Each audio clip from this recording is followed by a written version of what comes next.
स्वागत है आपका देवभूमि समाचार में। मैं हूं आपके साथ जूही सिंह और सीधे चलते हैं। आईएमए की पासिंग आउट परेड लाइव है।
Ladies and gentlemen, now the presentation ceremony for the award winners will take place. The award winners for Spring Term 2024 are the Solar Honor awarded to the officer cadet judged overall best amongst pastoral corps, and the Gold Medal awarded to the officer cadet standing first in the overall order of merit of the pastoral corps. The winner is Academy Under Officer Praveen Singh.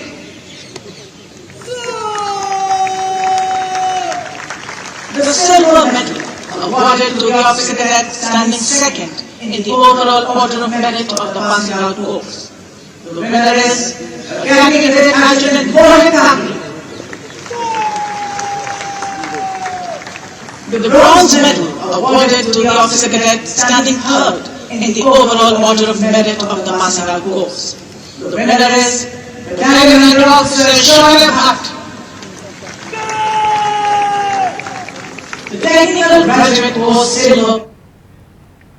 तो देहरादून से अभी आप passing out parade को live देख रहे थे और वही बढ़ते हैं खबरों की ओर। बात करेंगे खबरों की। आज दिल्ली में कांग्रेस की अहम बैठक, उत्तराखंड कांग्रेस की होगी बैठक। पार्टी के सीनियर नेता रहेंगे बैठक में मौजूद। प्रदेश प्रभारी की अध्यक्षता में होगी बैठक। चुनाव परिणामों की होगी समीक्षा।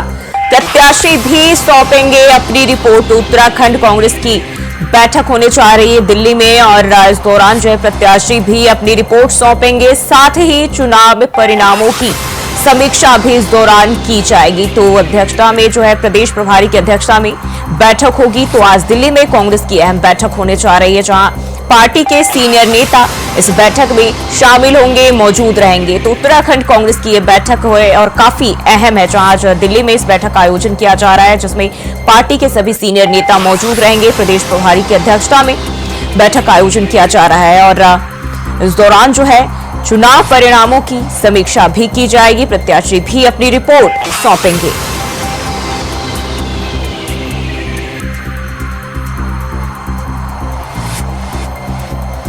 तो लोकसभा चुनाव के परिणामों की समीक्षा इस बैठक में की जाएगी और प्रदेश प्रभारी की अध्यक्षता में इस बैठक की अध्यक्षता की जाएगी और पार्टी के सीनियर नेता भी इस बैठक में शामिल होंगे, मौजूद रहेंगे। तो उत्तराखंड कांग्रेस की अहम बैठक होने जा रही है दिल्ली में और इसमें सभी पार्टी के जो सीनियर नेता हैं शामिल होंगे।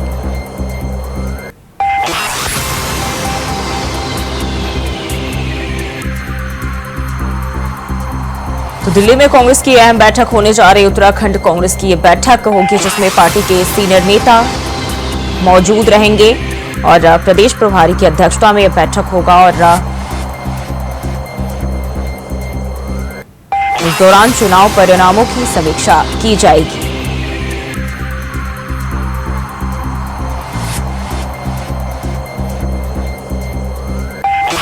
दिल्ली में उत्तराखंड कांग्रेस की अहम बैठक होने जा रही है और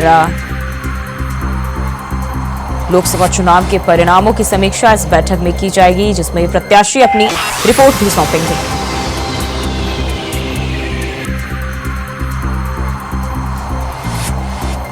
और इसी खबर पर ज्यादा जानकारी के साथ हमारे संवाददाता अभय कैंथुरा हमारे साथ जुड़ गए हैं। अभय, आज जो है दिल्ली में कांग्रेस की अहम बैठक होने जा रही है, क्या खबर मिल रही है, क्या कुछ तय किए जा सकते हैं उस दौरान? जिस तरीके से लोकसभा चुनाव के परिणाम आए हैं, लोकसभा चुनाव के इन परिणामों में उत्तराखंड की 5 सीटों पर बीजेपी ने जीत की हैट्रिक पूरी करी है। कांग्रेस प्रत्याशियों का जो प्रदर्शन रहा है उसको लेकर आज समीक्षा बैठक यहां पर होगी। पार्टी के जो प्रदेश के जो सीनियर नेता हैं वो सभी दिल्ली में मौजूद हैं। प्रदेश अध्यक्ष किरण मेहरा दिल्ली पहुंच चुके हैं, नेता प्रतिपक्ष यशपाल आर्य दिल्ली पहुंच चुके हैं, पूर्व प्रदेश अध्यक्ष प्रीतम सिंह इस बैठक में रहेंगे, प्रदेश प्रभारी कुमारी शैलजा इस बैठक में रहेंगे। सबसे बड़ी बात है कि जिन प्रत्याशियों ने इस चुनाव मैदान में चुनाव लड़ने का काम किया है उन वो प्रत्याशी भी अपनी रिपोर्ट को सौंपने का काम यहाँ पर करेंगे। प्रदेश राष्ट्रीय संगठन को पार्टी के जो प्रदेश अध्यक्ष है वो अपनी रिपोर्ट वहां पर सौंपेंगे, ताकि प्रदेश में जिस प्रकार से कांग्रेस ने काम किया है, चुनाव लड़ने का जो उनकी रणनीति यहाँ पर रही है, उन सब चीजों को लेकर बातचीत वहां पर होगी। साथ ही हार के जो कारण होंगे उन कारणों को भी जानने का प्रयास पार्टी के जो वरिष्ठ नेता है उनकी तरफ से किया जाएगा और आगामी दिनों में कांग्रेस कैसी अपनी इन कमियों को दूर कर सकती है उसको लेकर दिशा निर्देश देने का काम यहाँ पर पार्टी के शीर्ष नेतृत्व करेगा। साथ ही हार के लिए जो कारण जिम्मेदार रहे हैं वो क्या कारण वहां पर रहे हैं, उन कारणों को कैसे दूर किया जा सकता है। सबसे बड़ी बात है कि पार्टी के भीतर जो गुटबाजियां देखने को मिलती है, तो संगठन के भीतर नेताओं के अलग अलग धरे हुए बैठे हुए यहाँ पर नजर आ रहे हैं, उसको कैसे एकजुट किया जा सकता है ताकि आने वाले समय में जो चाहे निकाय चुनाव हो या पंचायत चुनाव हो उसको जीतने का काम यहाँ पर किया जा सके। और 2027 के लिए अभी से ही पार्टी संगठन अपनी तैयारी शुरू करे, ताकि जब 27 विधानसभा चुनाव हो तो कांग्रेस मजबूत विपक्ष के रूप में सामने आए और सत्ता परिवर्तन कराने में अहम रोल वहां पर अदा करे। इसके अलावा नेताओं की क्या जिम्मेदारी यहाँ पर रहने वाली है, उस जिम्मेदारी को लेकर बातचीत यहाँ पर होगी कि किस प्रकार से नेता अपनी जिम्मेदारी का वहन करेंगे और पार्टी के जो दूसरे कार्यकर्ता या जो युवा नेता हैं उनको किस प्रकार से अपने अनुभवों से उनको लाभ पहुंचाएंगे ताकि पार्टी का जो संगठन है वो मजबूत तरीके से काम कर सके। जी अभय, क्या प्रदेश में जो जिम्मेदारी दी गई है नेताओं को, क्या उसमें भी बदलाव इस दौरान किए जा सकते हैं? संभवतः जो बदलाव की जो बात निकल कर आ रही है, जो सूत्र बता रहे हो ये है कि जिस प्रकार से इस चुनाव में ये कह सकते हैं कि कांग्रेस का प्रदर्शन यहाँ पर रहा है, तो पिछले वर्षों के चुनाव में ये कह सकते हैं कि उस प्रदर्शन में थोड़ा बहुत सुधार जरूर यहाँ पर हुआ है, लेकिन ये कह सकते हैं कि जो पार्टी के सीनियर नेता है, चाहे वो पूर्व प्रदेश अध्यक्ष प्रीतम सिंह हो, पूर्व मुख्यमंत्री हरीश रावत हो या पूर्व प्रदेश अध्यक्ष गणेश गोदियाल हो, ये सभी वर्तमान जो प्रदेश संगठन की जो कार्यकारिणी है उससे ज्यादा खपा नजर यहाँ पर आ रहे हैं। नेता प्रतिपक्ष यशपाल आर्य अपना अलग रूप से चलने का काम यहाँ पर कर रहे हैं और लगातार यह वो चीजें हैं जो कांग्रेस पार्टी को कमजोर करने का काम यहाँ पर कर रही है और यही वजह है कि नेताओं के अलग अलग धड़ों में बटे होने के चलते इस चुनाव में कांग्रेस का जो मजबूत संगठन दिखना चाहिए था, चुनाव प्रचार मजबूत तरीके से होना चाहिए था, वो यहाँ पर देखने को नहीं मिला। पूर्व मुख्यमंत्री हरीश रावत सिर्फ चुनाव में ये कह सकते हैं कि अपने हरिद्वार के जो चुनाव है जहां पर उनके बेटे उम्मीदवार थे वहीं तक सिमट कर रहते हुए नजर आए। पूर्व प्रदेश अध्यक्ष प्रीतम सिंह टिहरी सीट पर ही नजर आए, पूर्व प्रदेश अध्यक्ष गणेश गोदियाल पौड़ी सीट पर नजर आए और नेता प्रतिपक्ष यशपाल आर्य सिर्फ चुनाव की सीटों पर ही चुनाव प्रचार करते हुए नजर आए। प्रदेश अध्यक्ष स्वयं रानीखेत की कुछ सीटें थी वहां पर ही कह सकते हैं कि प्रचार प्रसार करते हुए नजर आए। ये वो अलग अलग धड़े हैं कांग्रेस पार्टी के, जो कांग्रेस पार्टी के प्रदेश नेतृत्व के लिए भी और राष्ट्रीय नेतृत्व के लिए दोनों के लिए बड़ा चिंता का विषय यहाँ पर बने हुए, क्योंकि अलग अलग धड़ों में बटे होने की वजह से कांग्रेस पार्टी के जो कार्यकर्ता वो असमंजस की स्थिति में कि वो किसके साथ खड़े रहे और कैसे संगठन को और मजबूत करने का काम करें ताकि प्रदेश के भीतर जनता के विश्वास को विपक्ष जीतने का काम कर सके। जी अभय, जब बात करें हरीश रावत की तो अपनी बेबाकी के लिए वो जाने जाते हैं और जिस तरीके से चुनावी दौर में बीजेपी की सक्रियता रही है उसको लेकर भी उन्होंने कहा था कि बीजेपी जिस तरह से सक्रिय है कांग्रेस जो है उस तरीके से सक्रिय नजर नहीं आ रही, तो क्या उन्हें पहले से ही कांग्रेस के इस नतीजे का अंदाजा हो गया था? बिल्कुल यही वो चीजें थी जिन चीजों के चलते ये कह सकते हैं कि उन्होंने चुनाव न लड़ने का फैसला यहाँ पर किया था। और उनके साथ साथ ये कह सकते हैं चाहे नेता प्रतिपक्ष यशपाल आर्य हो या पूर्व प्रदेश अध्यक्ष प्रीतम सिंह हो, इन दोनों ने भी पूर्व मुख्यमंत्री हरीश रावत की तरह ही चुनाव न लड़ने का ऐलान यहाँ पर कर दिया था। पूर्व विधानसभा अध्यक्ष गोविंद सिंह कुजवाल पहले ही चुनाव लड़ने से मना यहाँ पर कर चुके थे। जो विधायक है किच्छा के विधायक तिलकराज बेहड़ वो भी चुनाव लड़ने से यहाँ पर मना कर चुके थे।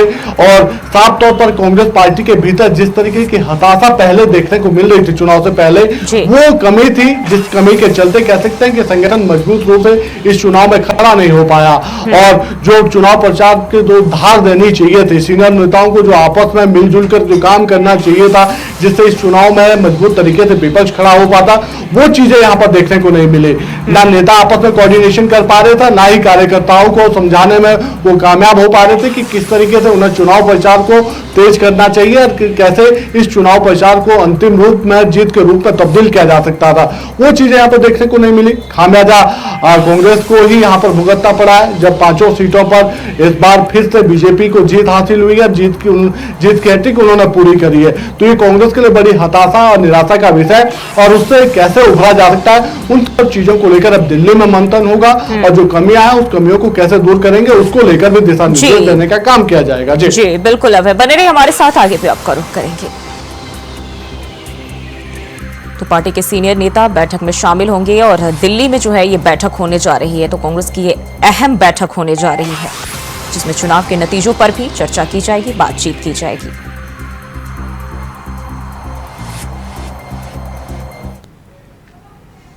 और बढ़ते हैं आगे, देहरादून से एक और खबर सामने आ रही है। सहानी बिल्डर सुसाइड मामले से जुड़ी बड़ी खबर। कोर्ट ने जमानत की अर्जी की खारिज। आरोपी संजय अनिल गुप्ता की जमानत अर्जी खारिज। पिछले सप्ताह मजिस्ट्रेट कोर्ट ने भी किया था खारिज। और सबूतों को लेकर पीड़ित पक्ष का आरोप कि सबूतों से छेड़छाड़ कर सकते हैं आरोपी। तो बड़ी जानकारी, सबूतों को लेकर पीड़ित पक्ष का आरोप भी लगाया गया है और उन्होंने कहा है कि आरोपी जो है सबूतों से छेड़छाड़ कर सकते हैं। पिछले सप्ताह मजिस्ट्रेट कोर्ट ने जो है खारिज कर दिया था और उनकी अर्जी को एक बार फिर से कोर्ट ने आरोपी अजय और अनिल गुप्ता की जमानत अर्जी को खारिज कर दिया है। तो सहानी बिल्डर सुसाइड मामले से जुड़ी एक खबर सामने आ रही है। कोर्ट ने जमानत अर्जी दोनों आरोपियों की खारिज कर दी है।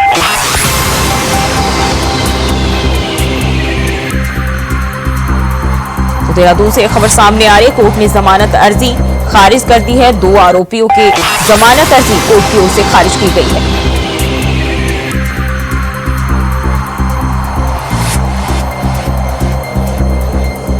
सहानी बिल्डर सुसाइड मामले से जुड़ी एक खबर सामने आ रही है जहां कोर्ट ने दोनों आरोपी की जमानत अर्जी को खारिज कर दिया है।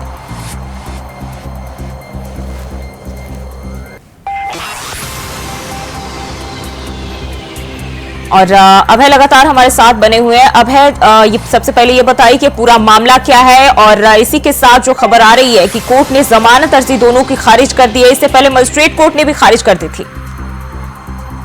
बिल्कुल, ये कह सकते हैं कि उत्तराखंड के बड़े चर्चित बिल्डर रहे हैं सहानी बिल्डर्स, और उनका जो सुसाइड का जो मामला सामने आया था उस मामले में पुलिस ने जो प्रथम सुसाइड से यहाँ पर मिले थे और सहानी बिल्डर की तरफ से सुसाइड करने से पहले जो सुसाइड नोट छोड़ने का काम किया गया था उसमें मुख्य आरोपी अजय गुप्ता और उनके बहनोई अनिल को यहाँ पर बनाया गया था और पुलिस के द्वारा उनको गिरफ्तार यहाँ पर कर लिया गया था। पुलिस लगातार साक्ष्यों को जुटाने का काम यहाँ पर कर रही थी। पुलिस की तरफ से कोर्ट से रिमांड भी मांगी गई थी और वो रिमांड पुलिस को 1 सप्ताह के यहाँ पर मिली थी, जिसके बाद पुलिस ने ये कह सकते हैं कि जो अजय गुप्ता है उनके घर से जो सीसीटीवी फुटेज या जो डीवीआर होती है उसको समेटना, उसको अपने कब्जे में लेने का काम यहाँ पर किया था और जांच को आगे बढ़ाने का काम उनकी तरफ से किया गया था। पुलिस की तरफ से इस पूरे मामले पर जो कड़ियां हैं, जो घटनाक्रम जो रहे हैं उनको जोड़ने का काम यहाँ पर किया जा रहा था। इस दौरान ये कह सकते हैं कि जो आरोपी है अजय गुप्ता और उनके बहनों यानी उनकी तरफ से पहले मजिस्ट्रेट कोर्ट में वहां पर जमानत अर्जी को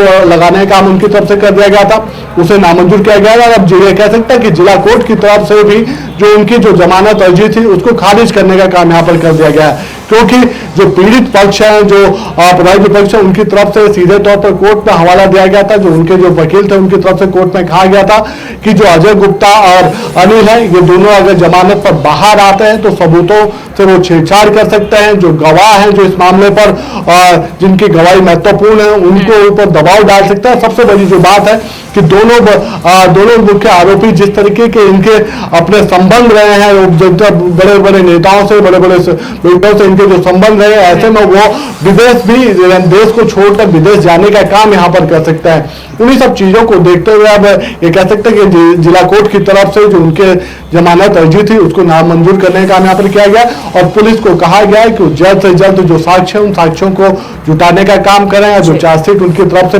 दी गई है, जिसमें 2 धाराएं और जोड़ने का काम पुलिस की तरफ से किया गया, उस पर अपनी जो अंतिम रिपोर्ट है उस रिपोर्ट को देने का काम वहां पर करें।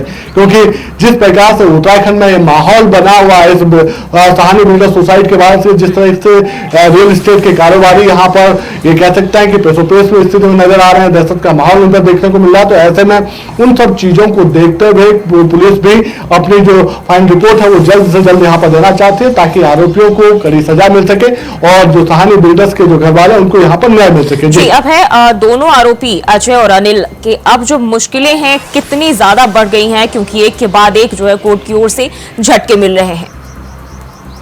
देखिए, सबसे बड़ी बात यह है कि दोनों, चाहे अजय गुप्ता हो या अनिल, दोनों ही बड़े बिल्डर्स यहाँ पर कहे जाते हैं। बड़े बड़े प्रोजेक्ट्स में इनके नाम यहाँ पर जोड़कर देखे जाते हैं। ऐसे में जब इस पूरे मामले में ये कह सकते हैं कि कुछ सफेद पोस्ट नेताओं के नाम सामने आ रहे हैं, तो ऐसे में समझा जा सकता है कि मामला हाई प्रोफाइल है और पुलिस के ऊपर भी काफी दबाव इस पूरे मामले में जांच को लेकर यहाँ पर बनता हुआ नजर आ रहा है। कोर्ट की तरफ से सीधे तौर पर अब ये कहा जा सकता है कि जो पीड़ित जो पक्ष है, उस पीड़ित पक्ष की जो गवाही है, जो उनकी तरफ से जो साक्ष्य, जो चीजें बताने का काम वहां पर किया गया, उन सब चीजों को लेकर अब ये कह सकते हैं कि पुलिस पर जांच रिपोर्ट जल्द से जल्द बनाने के लिए कहा जा रहा है ताकि किसी भी प्रकार से आरोपियों को और छूट यहाँ पर ना मिल सके, उनके खिलाफ कड़ी सजा देने का काम वहां पर किया जा सके। तो ये समझा जा सकता है कि जैसे जैसे समय गुजर रहा है, जो पुलिस साक्ष्य जुटाने का काम कर रही है, जिस प्रकार से पुलिस के ये कह सकते हैं कि पीड़ित पक्ष के वकील कोर्ट में अपनी दलीलें यहाँ पर पेश कर रहे हैं, तो ऐसा में समझा जा सकता है कि अजय गुप्ता और अनिल दोनों की जो मुश्किल है वो लगातार आने वाले दिनों में और यहाँ पर बढ़ सकती है। जी, हमें बहुत बहुत शुक्रिया आपका तमाम जानकारी के लिए। और वहीं खबर केदारनाथ से, जहां थार पर रार शुरू हो गई है। बता दें कि केदारनाथ धाम में थार वाहन के आनंद लूट रहे हैं और अपने परिचित स्वस्थ श्रद्धालुओं को हेलीपैड से केदारनाथ धाम मंदिर तक थार में पहुंचा रहे हैं, जिसके चलते अब अधिकारियों के खिलाफ सख्त कार्रवाई होगी। वहीं अब मुख्य सचिव राधा रतूड़ी ने जिलाधिकारी को निर्देश जारी किए हैं और कहा कि केदारनाथ धाम में पर्यटन विभाग की ओर से थार को मंगवाया गया था ताकि अस्वस्थ श्रद्धालुओं को मंदिर तक पहुंचाया जाए, लेकिन एक वायरल वीडियो उनके संज्ञान में आया है जिस पर अब कार्रवाई की जाएगी।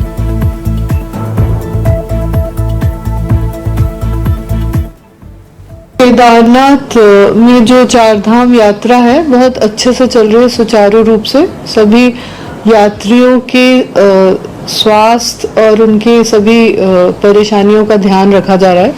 इसी कड़ी में पर्यटन विभाग द्वारा 2 थार वाहन मंगाए गए थे जो अब केदारनाथ पहुंच चुके हैं और प्रतिदिन वो कई बीमार व्यक्तियों को या कोई अगर घायल हो जाता है तो उनको हॉस्पिटल पहुंचाने का काम कर रहे हैं। अभी हाल ही में एक वीडियो चल रहा था जिसमें कुछ सामान्य व्यक्तियों को भी थार से पहुंचाया गया। ये बहुत गलत है और इसके लिए जिलाधिकारी ने सख्त निर्देश दिए हैं कि ये वाहन जो है सिर्फ बीमार लोगों की मदद के लिए ही प्रयोग में लाए जाएंगे, इसमें कोई सामान्य यात्रियों को नहीं ले जाया जाएगा और जिस अधिकारी ने ये अनुमति दी है उसके विरुद्ध कड़ी कार्रवाई की जाएगी। और देश में लोकसभा चुनाव खत्म हो चुके हैं, लेकिन अब राजनीतिक दलों ने निकाय चुनाव की तैयारी करना शुरू कर दिया है। वहीं कांग्रेस प्रदेश मीडिया प्रभारी राजीव महर्षि ने जानकारी देते हुए बताया कि निकाय चुनाव में कांग्रेस मजबूती के साथ मैदान में उतरेगी और जो मुद्दे कांग्रेस पार्टी उठाती रही है, चाहे अग्निवीर का मुद्दा हो या यूकेसीएससी भर्ती घोटाले का मामला हो या फिर स्थानीय मुद्दे हो, उन मुद्दों को लेकर एक बार फिर जनता के बीच में जाएगी। साथ ही ओरिजिनल मुद्दों के आधार पर इस बार भी मजबूती से निकाय चुनाव लड़ेगी और जीतने का काम करेगी।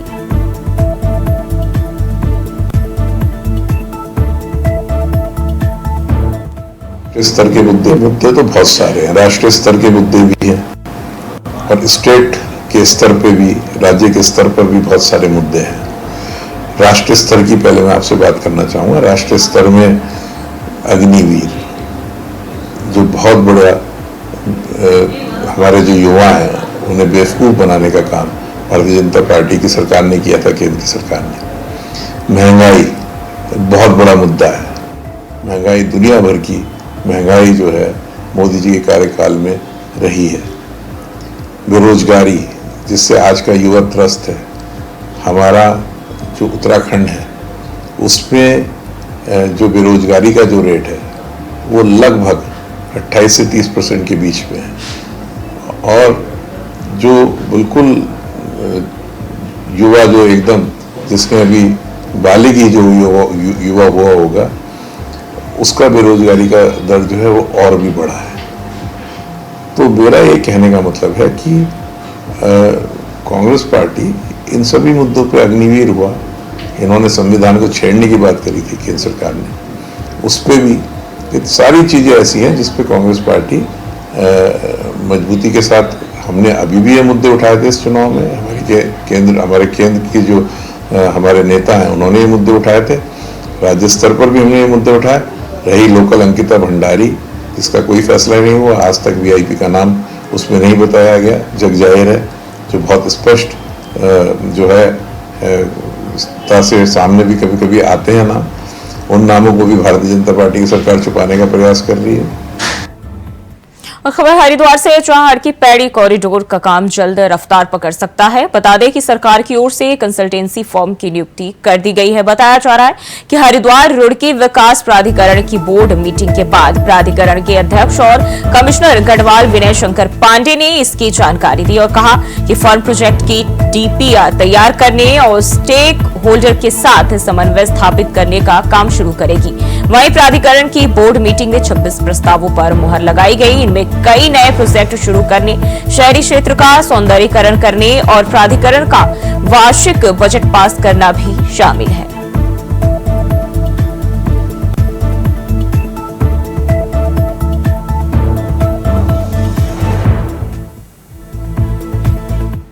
यूआईडीपी एक नई संस्था बनी है और उसकी तरफ से जहाँ तक मुझे भी जानकारी है कि उसमें कंसल्टेंट की नियुक्ति हो चुकी है और बहुत जल्दी अब वो आएगी यहाँ पर। और सबसे पहला जो उसमें प्राथमिकता रखी गई है वो है स्टेक होल्डर कंसल्टेशन। पहले भी हम लोगों ने लगातार इस चीज़ को यहाँ के हरिद्वार के जो हमारे सम्मानित नागरिक गण हैं उनको बताया गया है, स्टेक होल्डर्स को, कि कोई भी प्रोजेक्ट बिना उनके परामर्श के, बिना उनके सुझाव के नहीं किया जाएगा। उनके जो भी चिंताएं हैं, आशंकाएं हैं, उसका पूरा समाधान होगा, उनसे विचार विमर्श होगा, क्योंकि ये प्रोजेक्ट उन्हीं के लिए बन रहा है, यहाँ के लोगों के लिए ही, यहाँ के पर्यटन को, तीर्थाटन को बढ़ावा देने के लिए बन रहा। तो उनकी जो भी इश्यूज हैं उसको अच्छी तरह से एड्रेस किया जाएगा, उसके बाद भी हम लोग आगे बढ़ें। और वहीं उत्तराखंड की राजधानी देहरादून के दून अस्पताल में पीने के पानी की किल्लत से मरीजों को परेशान होना पड़ रहा है। गौरतलब है कि इस तपती गर्मी से लोग जब अस्पताल में अपना इलाज कराने पहुंच रहे हैं तो उनको अस्पताल में पीने का पानी तक नसीब नहीं हो रहा है। यहाँ आरओ तो कोई लगे हैं लेकिन उसमें कई दिनों से पानी नहीं है और इस स्थिति की बात कर ले तो इतनी गंभीर है कि शौचालय में भी पानी नहीं है, जिससे यहाँ आने वाले लोगों को परेशानियों का सामना करना पड़ रहा है।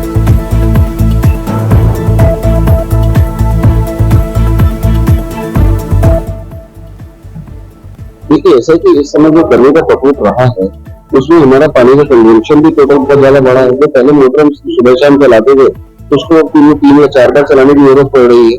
तो उसी में क्या हुआ है कि 2 दिन पहले हमारा जो मोटर थी वो जल गई थी, तो उसको रिप्लेस वो होती है हमारी सहारनपुर से बन के भी आ गई, लेकिन चूंकि कल इतना ज्यादा आंधी बहकर चला कि उसकी वजह से हमारा इलेक्ट्रिसिटी पैनल खराब हो गया, तो उसको भी कल शाम को सही किया गया, लेकिन जब फिर मोटर को लगाया तो उसने नेगेटिव प्रेशर नहीं लिया।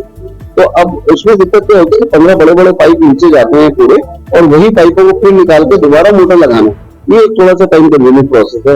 इस वजह से थोड़ा समय लग रहा है, लेकिन अभी जैसा बताया गया है कि आज ये व्यवस्था जो है सुबह जाने की, आज शाम तक फिलहाल वैकल्पिक व्यवस्था के रूप में जगह जगह टैंकर रखे हुए हैं। टोटल 15 टैंकर इस पूरी बिल्डिंग में और plus doctors colony, sister colony में रखे गए हैं, और जैसे वो खत्म हो रहे हैं उनको रिप्लेस भी कराया जा रहा है। बड़ी चिंताजनक बात है, जो देहरादून उत्तराखंड का जो सबसे बड़ा अस्पताल दून अस्पताल में मरीजों के लिए शौचालय में पानी की कमी, और आपको यहाँ जो मरीजों को जो नीचे पानी भरने में जाने में दिक्कत हो रही है, कुछ मरीज तो दुकानों से बोतलें खरीद के ला रहे हैं बेचारे। सरकारी में तो इतना पैसा वो अपने पानी में भा देंगे खरीदने में, तो उत्तराखंड सरकार को पानी की व्यवस्था करानी चाहिए। तो ये उत्तराखंड सरकार का सबसे बड़ा फेलियर सामने आ रहा है, क्योंकि जब इतनी गर्मी में यहाँ पानी की कमी है, जो इनसे दूर से यूपी से जो मरीज आ रखे हैं हमारे यहाँ उत्तराखंड देवभूमि में, तो उससे हमारे दूर हॉस्पिटल का नाम भी सही नहीं होगा,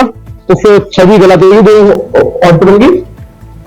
और खबर देहरादून से, जहां प्रदेश में फिलहाल भीषण गर्मी का दौर जो है वो जारी है, लेकिन जल्द ही मानसून आने की स्थितियां बन रही है, जिसको लेकर मौसम विज्ञान केंद्र निदेशक विक्रम सिंह ने जानकारी देते हुए बताया कि सामान्य तौर पर 20 से 25 जून को प्रदेश में मानसून आ जाता है, लेकिन इस बार केरल में आने के बाद मानसून की रफ्तार जो है सामान्य बनी हुई है, जो कि अपने प्रदेश में अपने समय पर आने की संभावना है।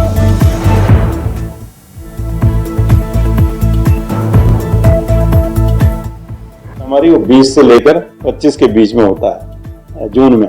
तो अभी जो सामान्य है उसकी गति है, उसी से वो चल रहा है, और सामान्य उस पर ही जो करीब केरला में वो आया था।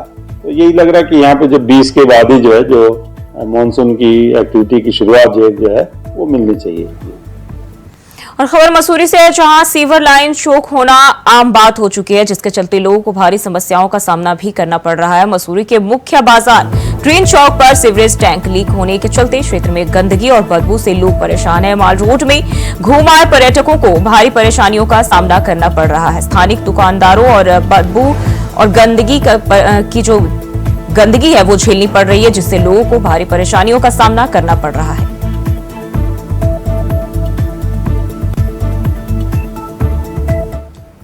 बिछाया और गीला जरा सा भी सीवर बहता है। भाई साहब इतने लोग गिर रहे हैं, हड्डियाँ टूट रही लोगों की। भाई साहब आप खुद देख सकते हैं। अच्छा जी, हमारे पड़ोसी से दूसरे दुकानदार से पूछ सकते हैं। भाई साहब बहुत स्लिप हो रहे हैं ये पत्थर, और सीवर का बुरा हाल है। ना कोई जल संस्थान वाला पानी बहाने आ रहा है, ना कुछ आ रहा है। इतनी स्मेल है कि निकलना मुश्किल हो। टूरिस्ट भी परेशान है, आप लोग भी परेशान है? परेशान, और लोकल तो उससे ज्यादा दुकानदार तो होते परेशान है। ये देखो आप इधर देख सकते हैं, लोग मुँह पे हाथ रख के निकल रहे हैं। दुकानदार बैठा है, बदबू, बस बुरा हाल है। आप और देवभूमि समाचार में फिलहाल के लिए बस इतना ही। खबरों के लिए बने रहिए इंडिया वॉइस के साथ।